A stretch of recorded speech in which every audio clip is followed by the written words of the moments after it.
మీ ఎలాంటి వ్యాపార ప్రకటనలకైనా వెంటనే మా ఛానల్ సంప్రదించండి. వీక్షకులందరికీ నమస్కారం. 2026వ సంవత్సరం మిథున రాశి వారికి ఏ విధమైనటువంటి ఫలితాలను ఇవ్వబోతూ ఉన్నది అనేటువంటి విషయాన్ని మనం క్లుప్తంగా ఈ వీడియోలో తెలుసుకునేటువంటి ప్రయత్నం చేద్దాం. ముఖ్యంగా కొంతమంది అతిశయోక్తితోటి ఆదాయ వ్యయాలు, రాజపూజ్య అవమానాలు చెప్తూ ఉంటారు. ఆంగ్ల సంవత్సరానికి అవేమీ ఉండవు. ఏదో మనం సంవత్సరం క్యాలెండర్లో మారుతోంది కదా, చాలా మంది అడుగుతూ ఉంటారు ఎలా ఉంటుందని చెప్పడం తప్పితే అసలైనటువంటి పంచాంగ శ్రవణం ఉగాదియే. ఉగాది రోజునే రాజపూజ్య అవమానాలు, ఆదాయ వ్యయాలు చెప్పాలి. కాబట్టి అతిశయోక్తితోటి చెప్పేటువంటి మాటలను మీరు కూడా ఖండించండి. నువ్వు తెలుగువాడివి కదా, తెలుగు పంచాంగం ఫాలో అవ్వాలి కదా, నువ్వెందుకు రాజపూజ్య అవమానాలు ఇందులో చెప్తున్నావు, ఈ కొత్త సంవత్సరానికి అసలు వర్తిస్తాయా లేదా అని కూడా నిలదీసి అడగండి.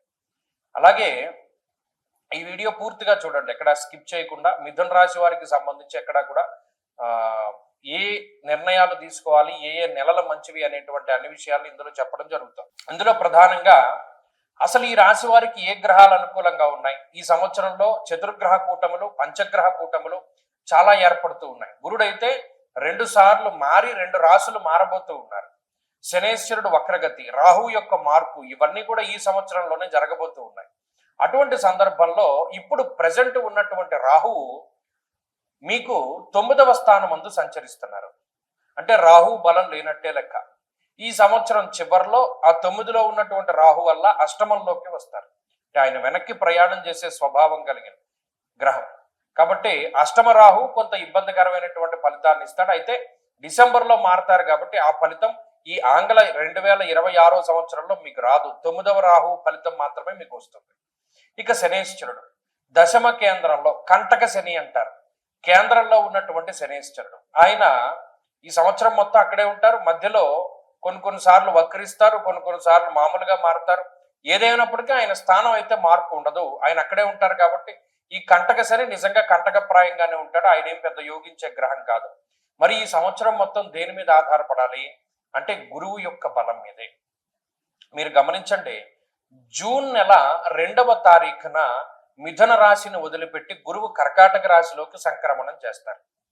ఆ జూన్ 6వ తారీఖు వరకు పూర్తిగా 3 దీర్ఘ సంచార గ్రహాలు ప్రతికూలంగా ఉన్నాయి. మిగతా గ్రహాలన్నీ కూడా ఈ సంవత్సరం ప్రారంభంలో మీకు అష్టమ స్థానంలో కూటమిల కింద ఏర్పడుతున్నాయి. చతుర్గ్రహ కూటమి, పంచగ్రహ కూటమి కింద.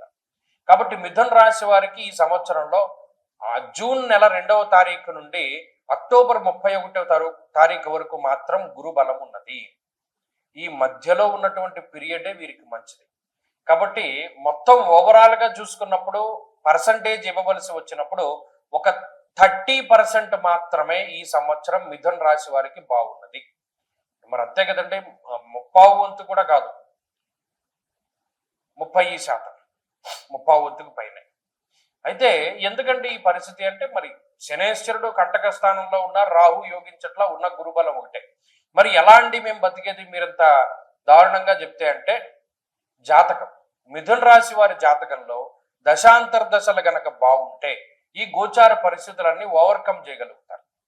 జాతకంలో ఉండేటువంటి దశాంతర్దశలు బాగా లేకపోతే మాత్రము మనం ఏమి చేయలేం. ఈ గోచార ఫలితాల్లో కూడా మనకి 35 పాస్ మార్కు కూడా రాలేదు కాబట్టి కొంత ఇబ్బందికరమైన సంవత్సరమే అని మనం ముందుగానే డిసైడ్ అవ్వాలి. మీరు గమనించండి, కొంతమంది నాకు ఎలా ఫోన్లు చేస్తారంటే, గత సంవత్సరం 2025 సంవత్సరం వీడియో చూసి నాకు 26లో ఫోన్ చేస్తారు, 24 వీడియో చూసి 25లో చేశారు. నిజంగా మరి ఈయన చెప్పింది జరిగిందా లేదా అని చూసి చెప్పిన వాళ్ళు చూసి మళ్ళీ ఇప్పుడు ఫోన్ చేసామంటే ఆ సంవత్సరం అలాగే ఉంది, స్టార్టింగ్ లో మీరు మాకు వ్యతిరేకంగా చెప్పారని చూడలేదు, కానీ నిజానికి చూస్తే అలాగే జరిగింది, కొంత ఇబ్బందులు ఎదుర్కొన్నా మేము దాటగలిగాం అనేటువంటి వాళ్ళు ఎక్కువ మంది తగులుతారు. కాబట్టి ఇక్కడ జాతకం ఎలా ఉందని తెలుసుకోవడం ముఖ్యం. మీకు అనుకూలంగా ఉందా, ప్రతికూలంగా ఉందా సెకండరీ. అనుకూలంగా ఉంటే ఫైన్, వెళ్ళనుకుంటా. ప్రతికూలంగా ఉంటే ఏ చర్యలు చేపట్టాలి, ఏ రకంగా జాగ్రత్తగా ఉండాలని తెలుసుకున్న వాడే బుద్ధిమంతుడు, స్థితప్రజ్ఞుడు. మీరు గమనించండి, గ్రహస్థితి అనుకూలంగా లేనప్పుడు ఏ పని చేయకూడదు, గ్రహస్థితి అనుకూలంగా ఉన్నప్పుడు ఏ పని ప్రారంభం చేసినా అది ఆటోమేటిక్గా ముందుకెళ్ళిపోతుంది.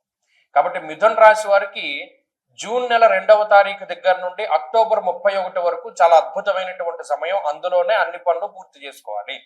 మీరు గమనించండి, పెళ్లిళ్ళు జరిగినా, పేరెంటాలు జరిగినా, పిల్లలు పుట్టినా, ఫంక్షన్లు చేసినా, ఏ శుభ కార్యక్రమం జరిగినా ఆ టైం పీరియడ్ లోనే జరుగుతుంది. మీరు ఛాలెంజింగ్ గా తీసుకోండి, కావాలంటే 27వ సంవత్సరంలో ఈ వీడియో చూడండి, ఖచ్చితంగా అదే టైం పీరియడ్ లో మీకు ఇవన్నీ జరుగుతాయి. మరి మిగతా గ్రహాల వల్ల వచ్చే వ్యతిరేకత ఏంటి అంటే ఇది పెద్ద వ్యతిరేకత ఏమి కాదు. కేవలం ఏంటి అంటే శ్రమకి తగినటువంటి ప్రతిఫలం ఉండదు. అది ఒక్కటే ప్రధానమైన సమస్య. ఏమంటే మనం మనం ఆకలిస్తుందండి, భోజనం చేశాము, మనం ఎంత తిన్నా మన ఆకలి సరిపోవట్లేదంటే లోపల ఏదో రోగం ఉన్నట్టే కదా. లేకపోతే ఇంత తింటే మన ఆకలి తగ్గిపోయిందన్నా రోగం ఉన్నట్టే. మనకి ఎంత ఆకలేసిందో అంతా తింటేనే మనం ఆరోగ్యవంతుల కింద లెక్క. అలాగే మనం తక్కువ పని చేసి ఎక్కువ ఫలితం వచ్చినా ప్రాబ్లమే. ఎప్పుడో భవిష్యత్తులో ఇది కొడుతుందిరా మనల్ని అని అనుకుంటాం. ఎక్కువ పని చేసి తక్కువ ఫలితం వచ్చినా ప్రాబ్లమే. ఎందుకు? మనం పని చేసిందంతా వృధాగా పోయిందని అనుకుంటాం. మనం ఎంత పని చేసామో అంత రిజల్ట్ రావాలి. కాబట్టి ఇక్కడ వచ్చే సమస్య ఏంటి అంటే మిథున రాశి వారికి పని ఎక్కువ, ప్రతిఫలం తక్కువ. ఈ సంవత్సరంలో అదే ఎక్కువ కనబడుతుంది. అంతకు మించిన ప్రమాదం ఏమీ లేదు ఇందులో ప్రధానంగా. అలాగే ఉద్యోగపరమైనటువంటి ఒడిదుడుకులు, ఫైనాన్షియల్ గా బ్యాలెన్సింగ్ అనేటువంటిది ఉండదు. ఓ నెలేమో డబ్బు మిగులుతుంది, ఓ నెలేమో డబ్బు లోటు బడ్జెట్ ఉంటుంది, ఓ నెలేమో అస్తవ్యస్తంగా ఉంటుంది, ఓ నెలేమో అనుకోని ఖర్చులు ఉంటాయి. ఇలా అనేక రకాలుగా ఉంటుంది. అంటే ఒక బ్యాలెన్స్డ్ స్టేట్ లో మిథున రాశి వారికి వెళ్ళదు ఫైనాన్షియల్ పొజిషన్. ఆరోగ్యపరమైనటువంటి సమస్యలు ఏమి లేవు. భగవంతుడి దయ వల్ల ఆరోగ్యపరంగా వీరేమి ఇబ్బంది పడరు. ఎందుకంటే ప్రమాదకరమైనటువంటి గ్రహస్థితులు ఏమీ లేవు కాబట్టి హెల్త్ ప్రాబ్లమ్స్ లేవు. కేవలం financial conditions up and down ఉన్నాయి. అలాగే ఉద్యోగపరమైనటువంటి విషయాల్లో అప్ అండ్ డౌన్స్ ఉన్నాయి. అలాగే ఈ గురుడు 2వ స్థానంలోకి వెళ్ళినప్పుడు మన సౌఖ్యం, యశోవృద్ధిం, సౌభాగ్యంచ ధనాగమ. ఇందాక చెప్పినట్టు శుభ కార్యక్రమాలు చేస్తారు, డబ్బు సంపాదించుకుంటారు, వాహనాలు కొనుక్కుంటారు, అప్పు చేసి ఇల్లు కొంటారు, అప్పు చేసి వాహనం కొంటారు. ఏది చేసినా సరే ఆ టైంలో జరిగిపోతుంది. సరే, ఇది గ్రహస్థితి గురించి చూచాయిగా మనం తెలుసుకున్నప్పుడు ఇప్పుడు మనం దీన్ని ఎలా పెంచుకోవాలి? ఇందాక చెప్పాను, జాతకంలో దశలు అంతర్దశలు బాగుంటే మెరుగుపడుతుంది, లేదంటే అవి కూడా దెబ్బతిన్నాయి. అప్పుడు ఏం చేయాలయ్యా అంటే మొట్టమొదటిగా ఈ ఈ సుబ్రహ్మణ్య ఆరాధన కానీ శివారాధన కానీ ఈ రెండు ప్రధానంగా చేస్తే గ్రహ బాధలు వెంటనే తగ్గుతాయి. ప్రతిరోజు చదవలసినది రుద్రకవచం.